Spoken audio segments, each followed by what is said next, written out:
Hey guys, High Lord Tamerlane again with another Obscurity in Miniature. Today we're going to be looking at some Moonclave Executioners from Cool Mini's Wrath of Kings line.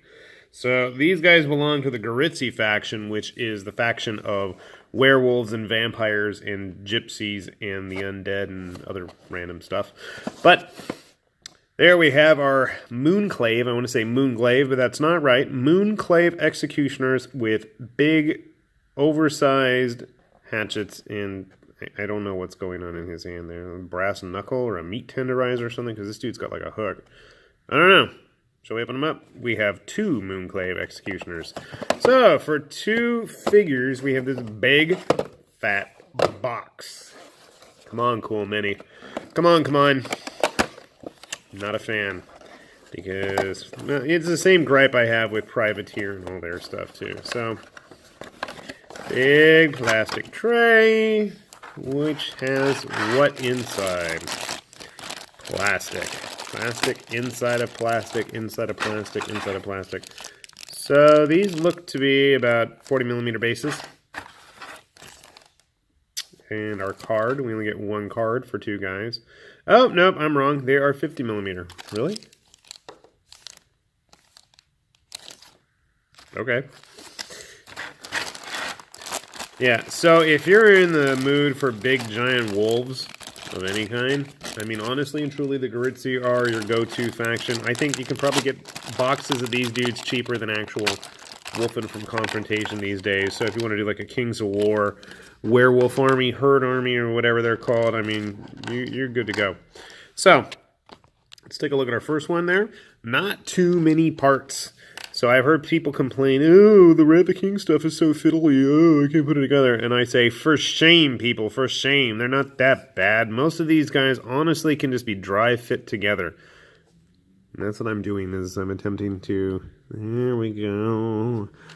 I guess it is some kind of a brass knuckle thingy in his hand. Detail's not too bad. You can see the filigree on the armor there. Yeah, we got all kinds of bones and stuff hanging off of his back, even though he doesn't want to stay together. Let's see what else. I'm missing a hand and a tail. I think the tail goes there. That is his tail, I hope.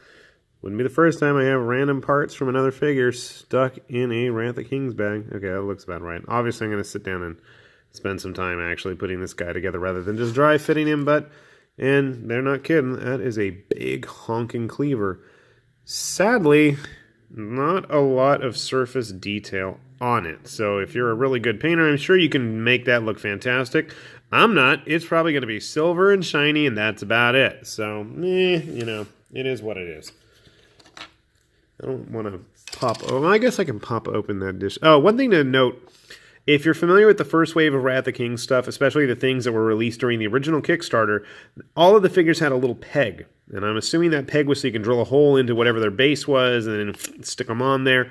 Not so on the newer figures, the Season 2 figures, the figures that came out for the second book. Yeah, he doesn't really even want to fit. This is a 40mm base, and he's really having a difficult time staying on it. You can get a good look at him there. So...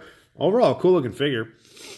Let's get our typical GW human. I mean, they're going to give them a run for their money. I've been thinking about just running these guys as Minotaurs because I can't stand the GW Minotaurs, and I figure, well, wolves are cooler anyway than cows. So, let's see if I can get that lower.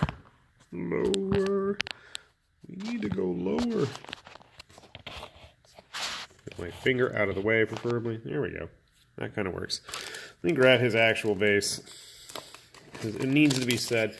So, if you're not familiar with Wrath of King's bases, woo, they are very deep. At least a good couple millimeters, I'd say. So they kind of sink into their bases if you don't fill it with something. Now, as I've said before, Cool Mini had partnered with MicroArts and re-released a bunch of their resin bases a couple years ago, and I don't think they've done anything with them since, which is a shame, because they're really cool bases for your minis.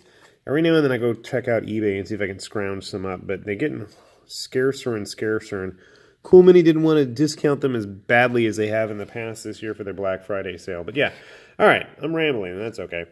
You can see, pretty nice sized figure, especially if you like wolves or just big stuff. They're good to go. I mean, yeah, you only get 2, but, you know, unless you want, like, tons and tons of them, they're still probably cheaper. I think, well, and I'll admit, I probably got this guy more than likely during one of their Black Friday sales. I probably paid no more than $10, maybe. Maybe I got it online later. I don't know. I've never seen these guys in the store, ever. Never. Not happening. Never seen them once. I've seen plenty of the original stuff that everybody seems to be wanting to clear out because it's been sitting around and because Cool Mini wanted to charge too much MSRP for them. But that's a whole different story, and we're not going to get into that because we're here to talk about obscurities in miniature, not bad pricing practices. So I will hush up about that. Let's see if I can get his friend rudimentally built together. And for whatever reason, we'll put our Space Marine friend. See, he still doesn't even stack up when he's doubled up on bases. For shame, Space Marine. Oh boy, this guy. Whoa, this is not going to stay together. I tried.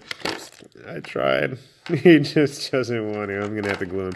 Actually, I probably am not going to glue him just because I want to paint him. And I have had a horrible time trying to get into all those little cracks and crevices on these guys, especially there in their underarm area, trying to get the weapons and the straps and stuff.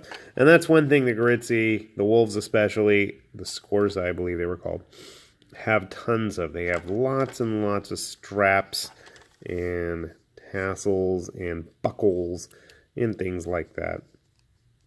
Keep in mind, I have not glued anything here. Don't really intend to right now because that's one of the nice things. They're pretty easy to just dry fit together as the pieces fall everywhere in sight. So, I'm going to leave my pile of toys right there. I'm going to say that they're about the same size as the regular Goritsi. I put everything away for the new year. I don't have piles of figures laying around, sadly. But once I get these guys painted up, I'm probably going to do a video with a wolf lineup from various companies because everybody loves wolves. Whether you're not a furry, I don't know. But I'm not, but I love my wolves. So, with that said, this has been Lord Tamberlin playing with his toys here and saying farewell for now. Bye-bye.